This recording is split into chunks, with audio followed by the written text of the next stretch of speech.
So to pick up on what I was saying earlier about liabilities, most liabilities do have the word payable in them, but know that deferred revenues are a form of a liability. The reason they're a form of a liability is because a customer has given you money previously to you doing any work for them. So you owe them something. Now, the goal is to owe them a service or a product, but you still do owe them something because they've given you something before you have carried through with the revenue. Don't let the name fool you. Even though the term revenue appears in the account title for deferred revenue, this is not a revenue account. Deferred indicates the company has yet to provide services, even though it has collected the customer's cash. The company owes the customer a service, which creates a liability. Just remember that, guys. Let's keep moving on for our various transactions. Now, the company incurs a variety of expenses in generating revenues. Eagle incurs salary expense of $2,800. Now, paying salaries for the current period causes assets and stockholders' equity to decrease. Notice that an increase in salaries expense results in a decrease in retained earnings. Remember that expenses and dividends decrease retained earnings. As a result, the accounting equation does remain in balance because cash is decreasing the same amount as the retained earnings is decreasing. The concept of expenses flowing into retained earnings is the same concept we saw in the previous transaction number 6, where revenues also flowed into retained earnings, but in the opposite direction. So when revenues flowed into retained earnings, revenues increased retained earnings, but expenses decrease retained earnings. Now we have transaction 10, which is our last one here, is paying dividends of $200 of cash dividends to the shareholders. Recall from a previous slide that a dividend represents a payment of cash to the owners of the company. Dividends aren't an expense of the company, so you're not going to see them on an income statement. Instead, dividends are distributions of part of the company's net income to the owners. So that reduces our retained earnings, which is a stockholder's equity account. Normally, a company wouldn't pay dividends after only a month in business, but we make this assumption here just so we can illustrate to you the various types of transactions that can happen in a company. So as you see here, when this company pays dividends, remember there's 2 transactions that are affected. One is cash because we're paying cash for those dividends. So cash decreases, and then we're paying dividends. So dividends basically are increasing, but it is decreasing our retained earnings. So on both sides of this equation, assets are lowering and our retained earnings are also lowering. So as you see here, our assets balance our liabilities and our stockholders' equity section. So this slide gives us all the 10 transactions and the resulting total of all the accounts. And again, if you don't understand any of these, please go back through this because it's really important that you understand how on each side of the equation we keep them in balance. Know that with assets For an asset to increase, we debit it. For liabilities and stockholders' equity to increase, we credit that. And then the opposite is true. For assets to decrease, we would credit it. For liabilities and stockholders' equity to decrease, we debit it. Let's go through a couple problems just to see if this is all making sense to you. So in this, what effect does the payment of dividends have on the accounting equation? Assets decrease and equity increases. Assets decrease and equity decreases. Assets decrease and liability increases. Or assets increase and equity increases. Okay, so think about it. When we pay a dividend, what happens on one side of the equation? We use cash. So cash is decreasing. And if we know that cash is going to decrease on one side, then we know that on the other side, it's going to need to decrease too, because that equation is always going to stay in balance. So if assets are decreasing, what's got to happen on the equity side? Dividends is part of the retained earnings section of the balance sheet. So it's not a liability, it's part of the retained earnings section. So when assets decrease, our equity is also decreasing. Remember that expenses and dividends decrease our equity. We're paying it out. It's less money for, revenues increase the retained earnings account, and expenses and dividends decrease the account. Payment of dividends causes the cash account to decrease and also the retained earnings account to decrease.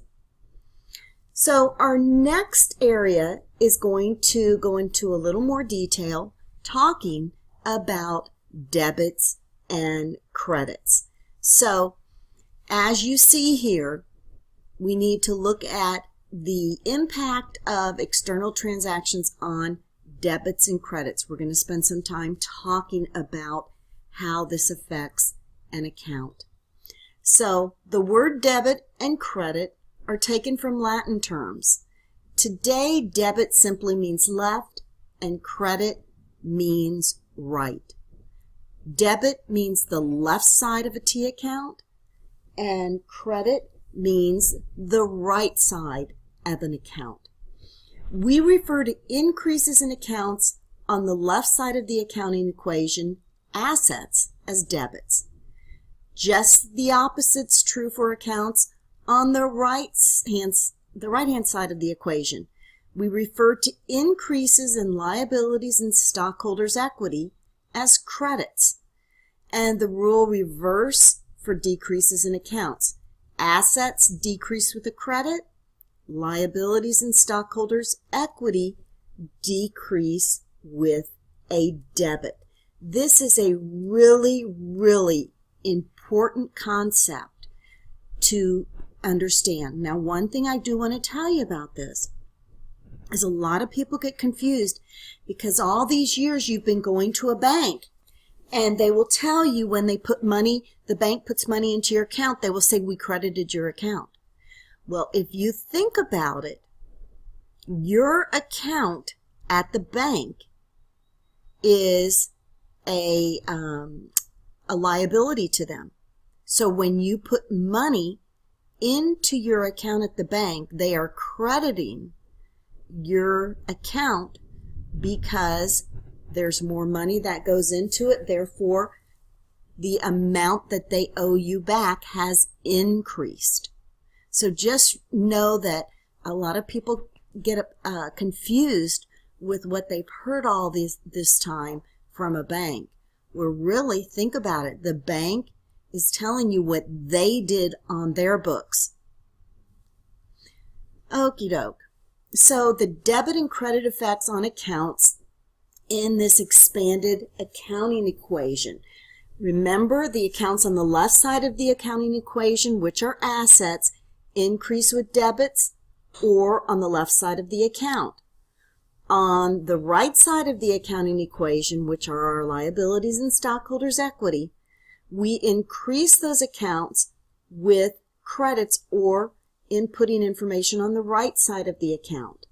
We can expand the basic accounting equation to include the components of stockholders' equity, the common stock and the retained earnings, and the components of the retained earnings, which is the revenues and the expenses and dividends. Because common stock and retained earnings is a part of stockholders' equity, it follows directly that we increase both with a credit. Revenues increase retained earnings, which means there's more of it to keep. Retained earnings is a credit, so we increase revenues with a credit. Expenses, on the other hand, decrease retained earnings. There's less to keep. We do the opposite of what we do with revenues. We increase expenses with a debit. A debit to an expense is essentially a debit to retained earnings, decreasing the account. Similarly, dividends decrease retained earnings, so we also record an increase in dividends with a debit. So a simple way to remember which accounts increase with debits or which with credits. The three accounts on the left or debit side of dealer, dividends, expenses, and assets increase with a debit. So dealer, dividends, increase expenses, and assets all increase their balances with a debit, decrease their balances with a credit. Then on the other side, liabilities, owner's equity, and revenues, those increase their account balance with a credit, and they decrease their account balance with a credit. So, excuse me, I think I just told you that wrong. They increase their account balance with a credit. They decrease their account balance with a debit. What does the word debit mean? This is really important. What's it mean? It means the left side of an equation. So now we're going to talk about recording transactions into a journal using debits and credits. So a journal provides a chronological record of all transactions affecting a firm. So the term journal entry is used to describe a format for recording transactions. The format for a journal entry has a place for the date of the transaction, the relevant account names that you see right here. Debit amount always goes first.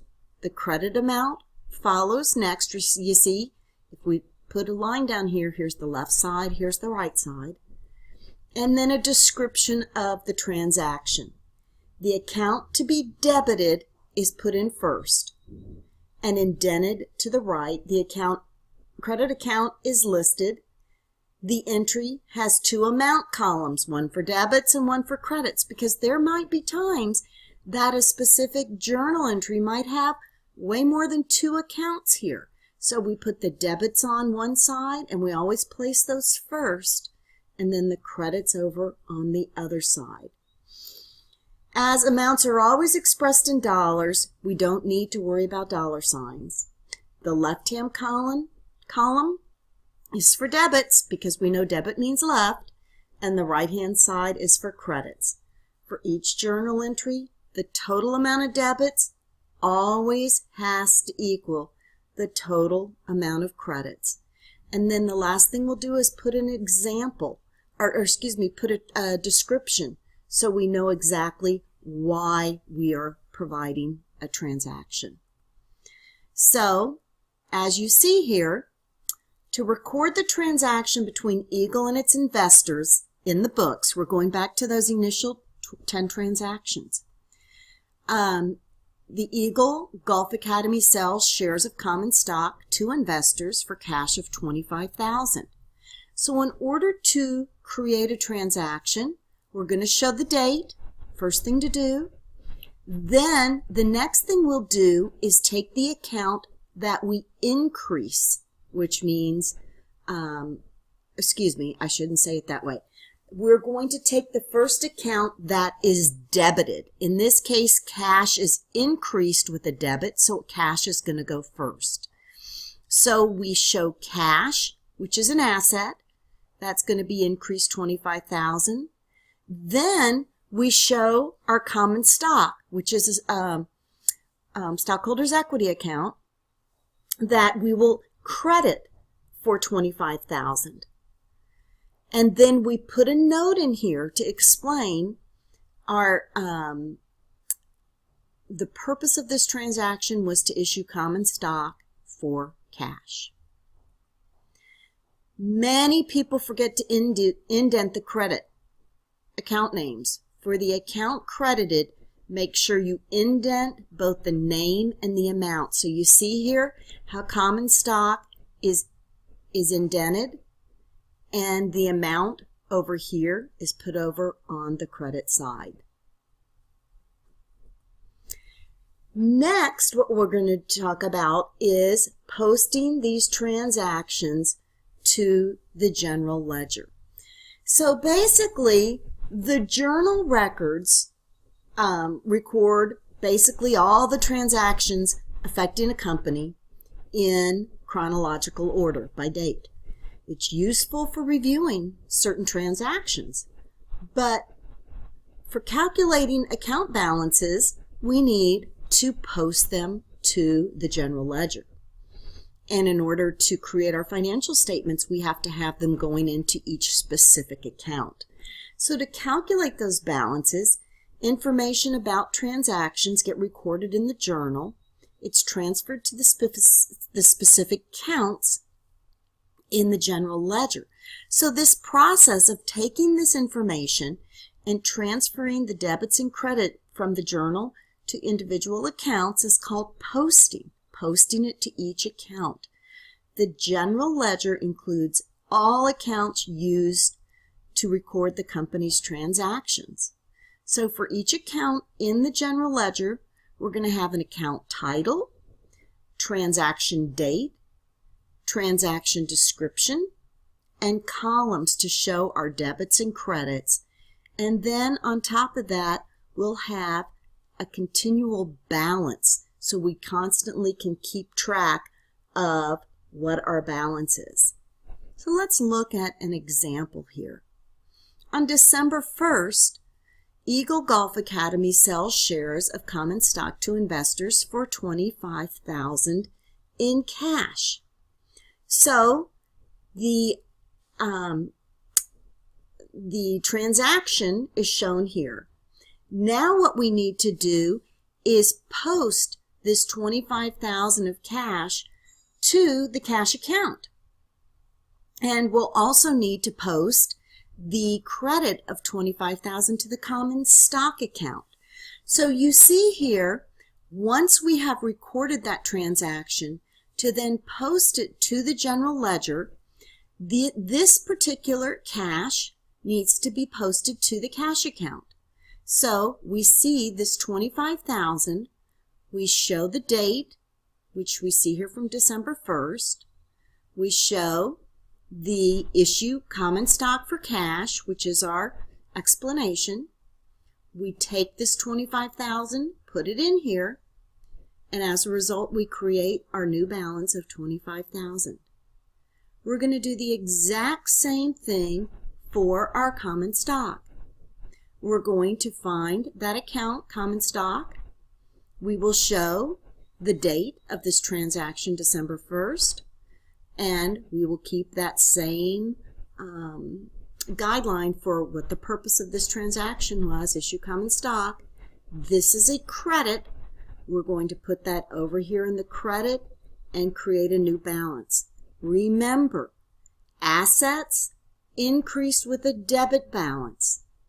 Stockholders' equity and liabilities increase with a credit balance. That is why in this scenario, cash is being increased by putting a debit here. Common stock is increasing by a credit here. Let's look at another example. If we go back to our 10 different transactions that occurred in December, our second one was on December 1st. Eagle borrows cash from a bank for $10,000. Now, the debit to cash is transferred to the cash account, as you see here. December 1st, this cash of $10,000 is shown here in the general ledger, borrows cash by signing a note of 10, and we create a new balance of $35,000 here. Likewise, our notes payable, we go and we find this account in the general ledger.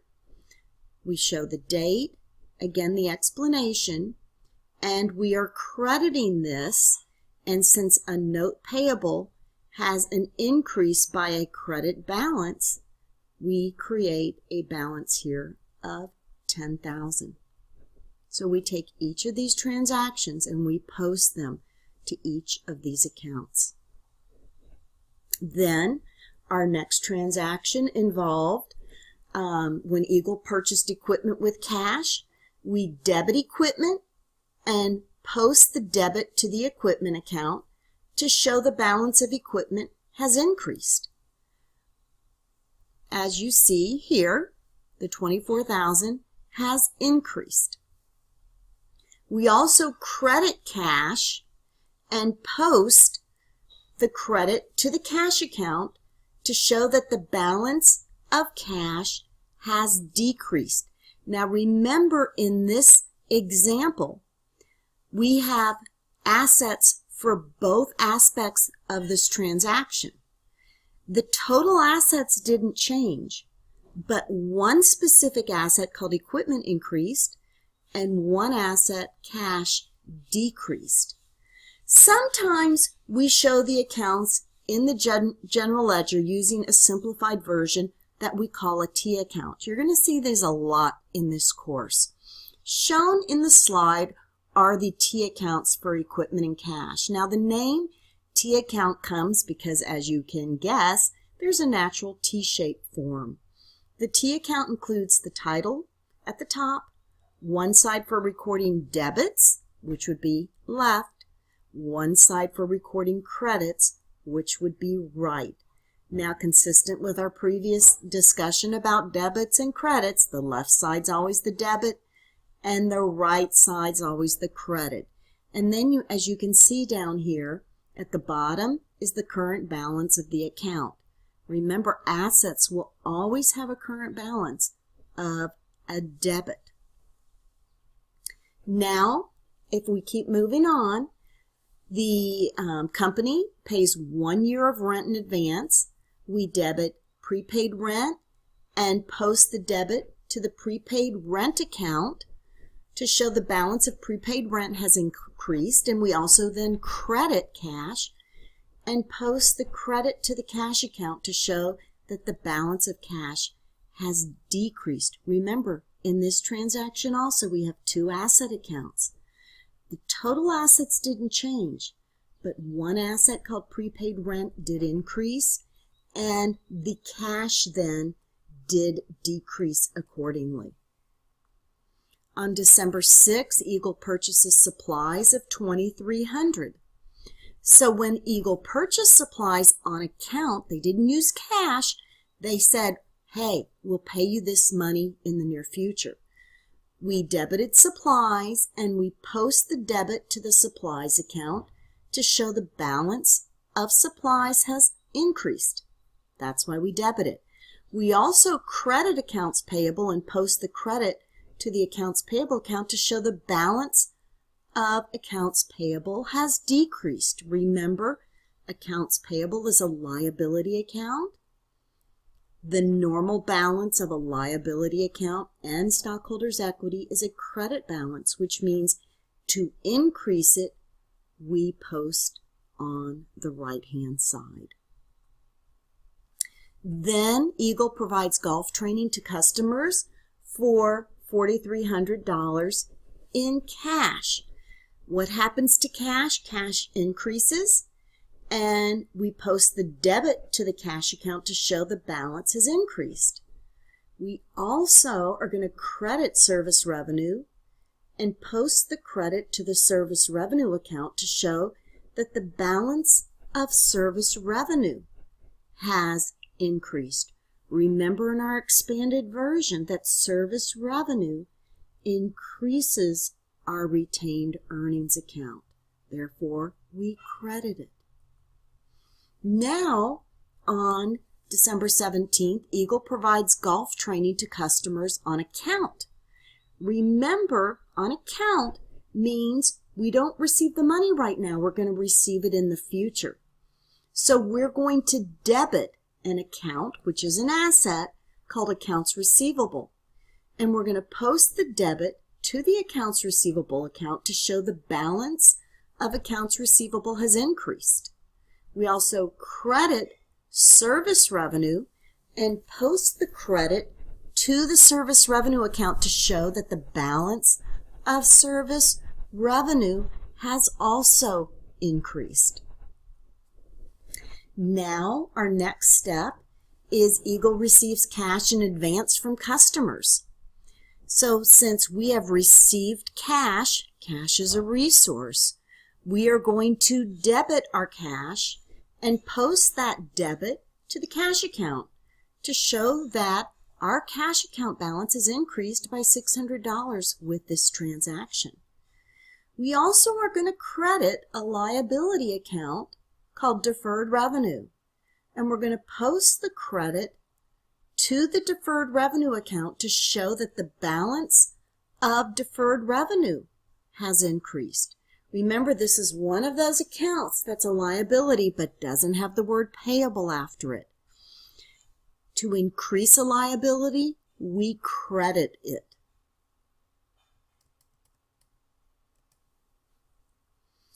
Now on December 28th, Eagle pays salaries to employees.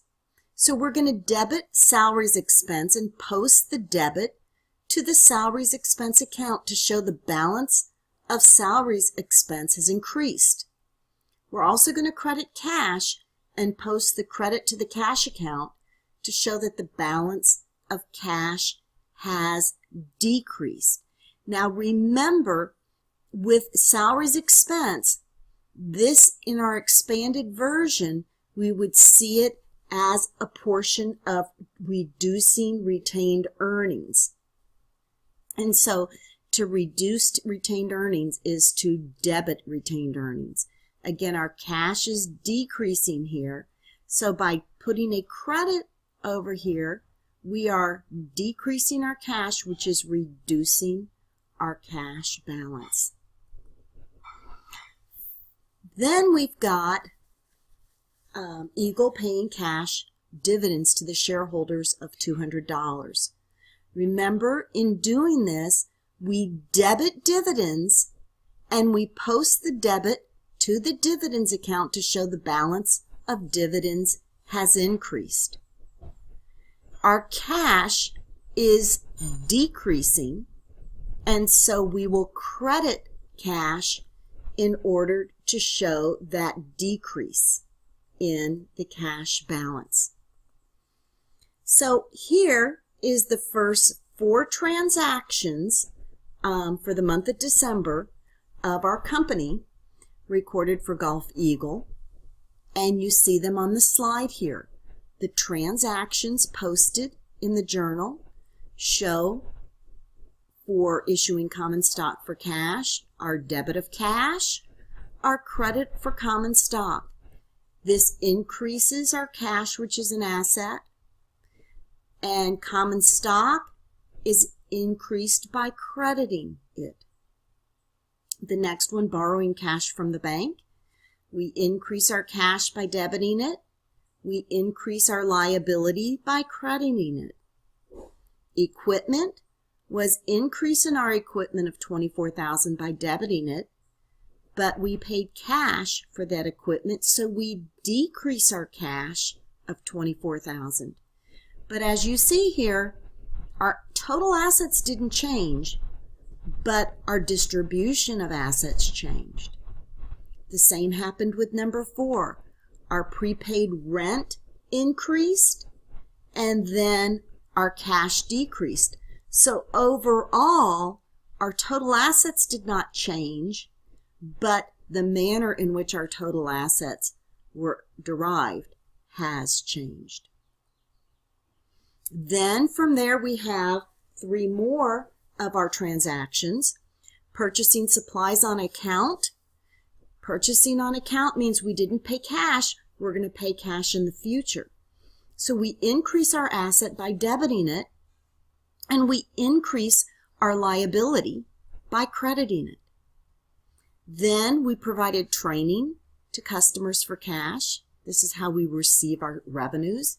We increase our cash by debiting it, and our service revenue account is part of the retained earnings, which is also part of stockholders' equity, by crediting it.